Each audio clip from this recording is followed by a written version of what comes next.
Seja bem-vindo, eu sou Najar Tarran e hoje nós vamos falar de American Gods, um livro de Neil Gaiman. Esse é um livro que é aclamado no mundo inteiro. American Gods ele tem uma história muito original e muito contemporânea também. Ela é original e contemporânea.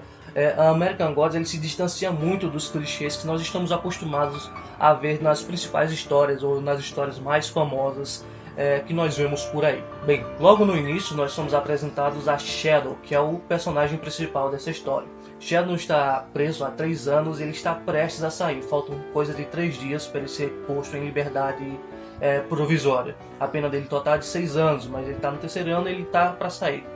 E pouco antes dele sair, ele recebe a sua notícia de que a sua esposa faleceu em um acidente de carro. Já fora da cadeia e indo para o velório da esposa, ele conhece um senhorzinho chamado Wednesday. Esse é um senhor muito estranho e acaba oferecendo a Shadow um emprego, só que Shadow já tem algo certo na academia do amigo dele. Então Shadow chega no velório da esposa e a amiga do colega dele, que iria oferecer um trabalho para ele, Robbie, informa que o amigo dele também morreu no mesmo acidente que a esposa dele, Laura, morreram. Eles morreram juntos. Só que Laura estava com o pênis do marido dela na boca na hora da morte. Shadow acaba aceitando o trabalho que o Wednesday tinha oferecido a ele.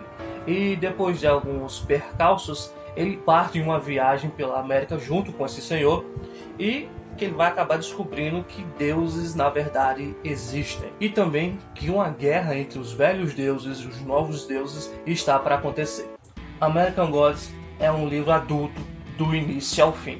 É um livro pesado, em alguns pontos ele é um pouco arrastado também. American Gods, essa versão aqui, a versão americana, ela tem 465 páginas. Essa também foi a primeira versão do texto a ser lançado. American Gods foi lançado em 2001, é um livro bastante recente, né? Só tem 19 anos. Imagine só se todos os deuses que existiam na mitologia atual, passada e já esquecida ainda existissem. E se eles tivessem a forma humana? Quando você passa a cultuar alguma coisa, ela ganha vida. E isso torna-se um deus. Os deuses então existem porque nós acreditamos neles, porque nós fazemos orações para eles, porque nós fazemos sacrifícios para eles. Esses sacrifícios não precisam ser sacrifícios mortais como nós estamos acostumados. Por exemplo, matar uma ovelha, matar um boi, matar uma pessoa. Os sacrifícios que você faz a esses deuses podem ser diferentes. Por exemplo, nesse livro aqui tem o deus da internet. Nós passamos muito tempo de frente a um computador dedicando tempo a eles. Ou seja, nós estamos sacrificando o nosso tempo para o deus da internet. Imagine também as pessoas que são muito viciadas em televisão. Passam-se horas e horas em frente da TV. Você fica orando para a TV, matando o seu tempo em frente à TV, sacrificando o seu tempo em frente à TV. Ou seja, então você está adorando o Deus da TV.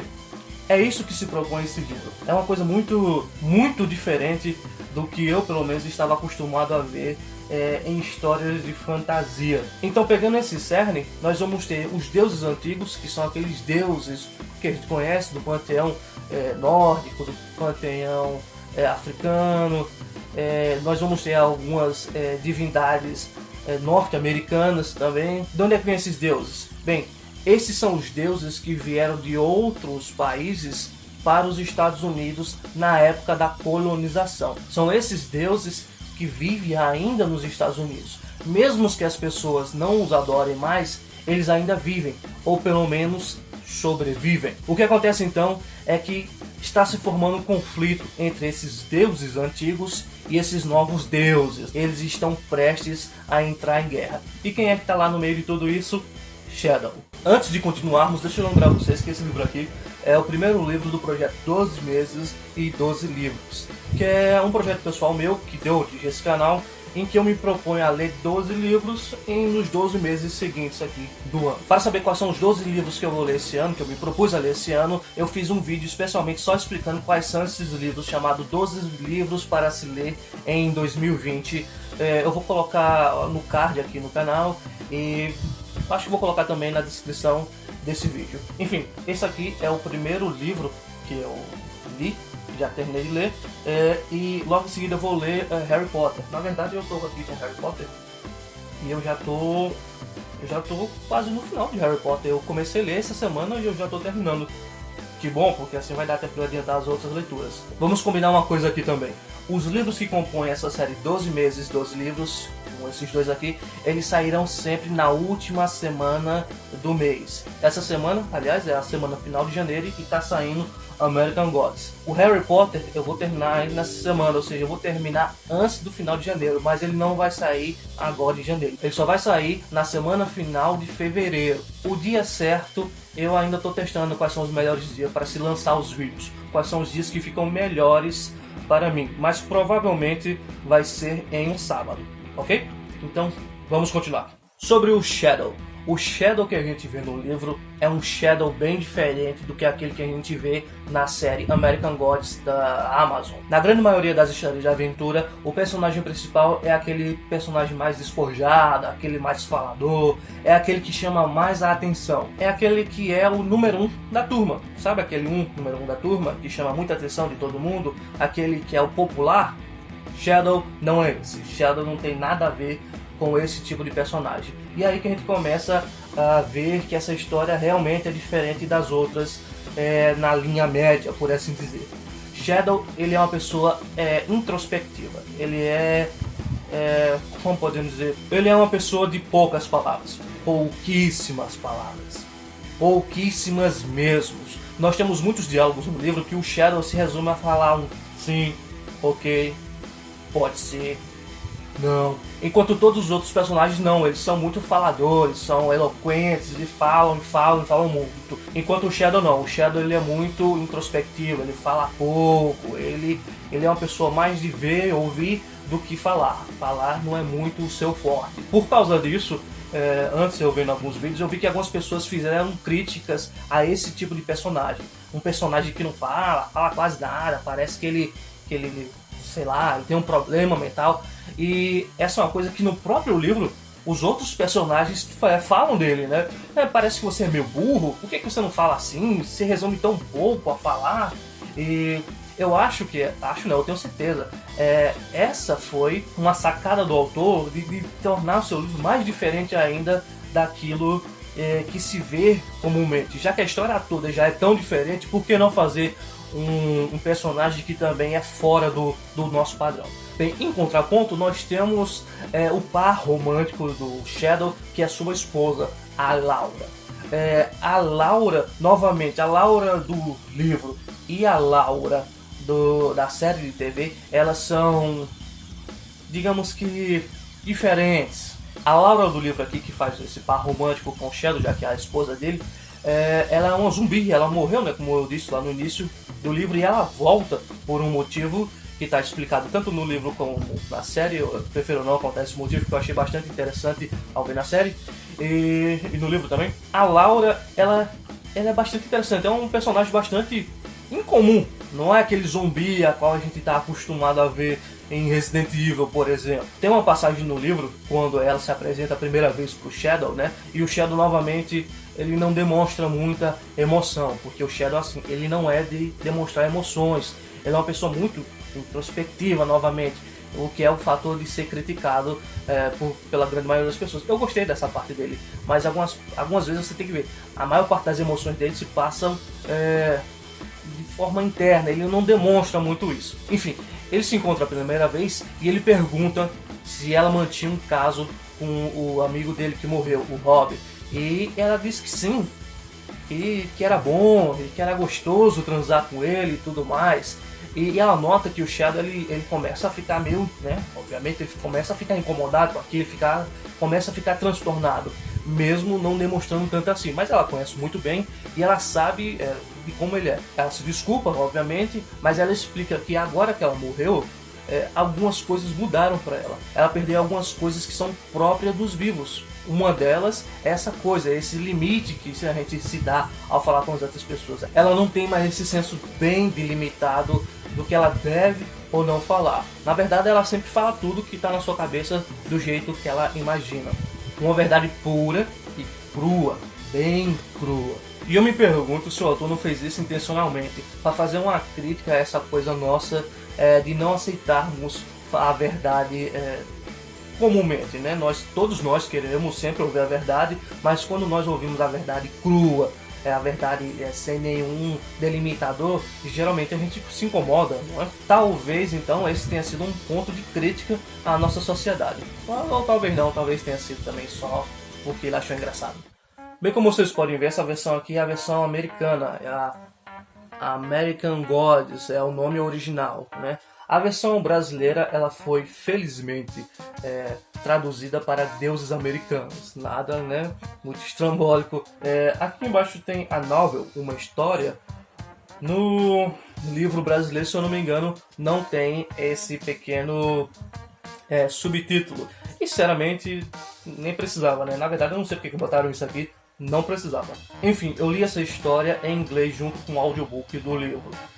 E se você ainda não sabe ler em inglês, eu recomendo, para quem tem interesse, obviamente, o livro A Jornada do Autodidata em inglês.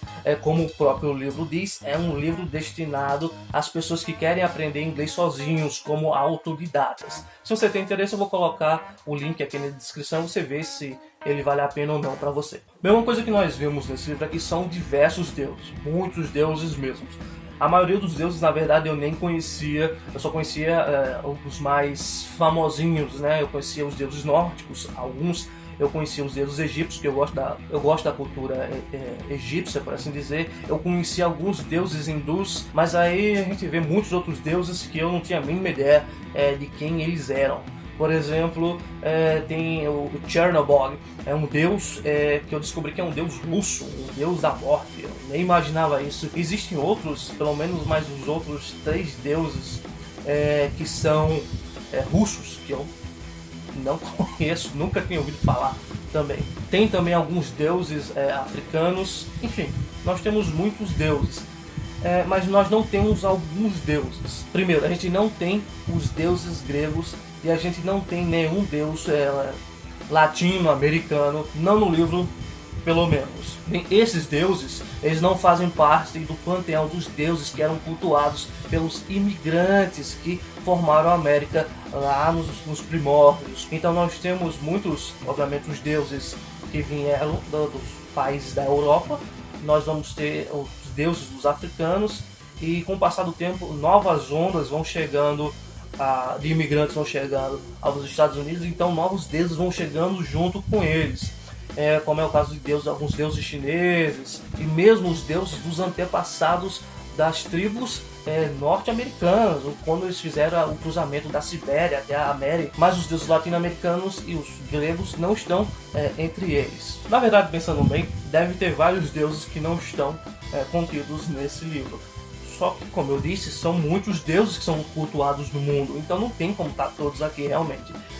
Os deuses que foram colocados aqui são os deuses dos imigrantes. E Jesus? Jesus está nesse livro? No meu livro, não. No meu livro, Jesus ele é citado várias vezes pelos próprios deuses, né, na forma de falar. Tipo, meu Jesus, o que é isso? O Jesus, meu Deus do céu. E coisas desse tipo. Os próprios deuses, nas suas falas, eles têm esse linguajar que coloca Jesus dentro das palavras, né? Tipo, só Jesus na causa, né? Que a gente fala muito aqui no Brasil.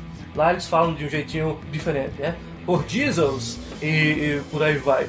Mas Jesus em nenhum momento aparece nesse livro aqui, na minha versão. A nova versão, é uma versão estendida, por assim dizer, que é a dita versão preferida do autor. Nessa versão, então, nós temos um capítulo apócrifo que fala sobre Jesus. Eu não li esse capítulo, né? Obviamente eu tenho a versão original do livro, e nessa versão aqui, foi a primeira versão a ser lançado o texto, né? Pelo menos não tinha essa parte. Na verdade, essa versão aqui é aquela versão que ela foi editada pelo autor para ficar mais enxuta, porque quando o Neil Gaiman fez o livro, ele fez, né, do jeito que ele queria, né? Ele meteu história dentro. Só que quando, obviamente, o editor viu, ele disse, não, calma, pera aí, vamos dar uma limada nesse negócio aí, porque tá demais, né? Esse livro aqui, como eu disse no início, em algumas partes, o ritmo dele cai muito. Então ele fica meio que arrastado. Você acha que as coisas não estão indo para os lugares. porque algumas coisas levam tempo para acontecer, realmente. E na versão preferida do autor, eu não sei, mas talvez essa sensação esteja um pouco mais acentuada. Primeiro porque existem mais detalhes dentro dessa história que pode ser que não sejam tão essenciais assim para compor o livro em si. Esse livro aqui, como eu disse, é a versão que já foi limada pelo editor. E existe essa nova versão que é a versão preferida do autor. Eu não sei qual é a melhor. Eu vou confessar para vocês que eu não vou comprar a nova versão para comparar. Pelo menos não por enquanto. Quem sabe no futuro, né? Ou se eu ganhar de presente, a gente lê novamente. Mas enfim, nessa versão aqui, nós não temos a citação de Jesus nem de Deus. Jesus e Deus é a mesma coisa, né? Isso aí. Para a maioria das pessoas. Na série, aparentemente tem. Eu ainda não cheguei nesse ponto na série. Mas na série a gente fala um pouquinho mais adiante. Por hoje é isso, eu quero agradecer a sua audiência e a sua paciência por chegar até aqui no final do vídeo. E antes de terminarmos, eu quero que você me deixe aqui no campo dos comentários que Deus cairia muito bem na história de American Gods. Muito obrigado e até uma próxima.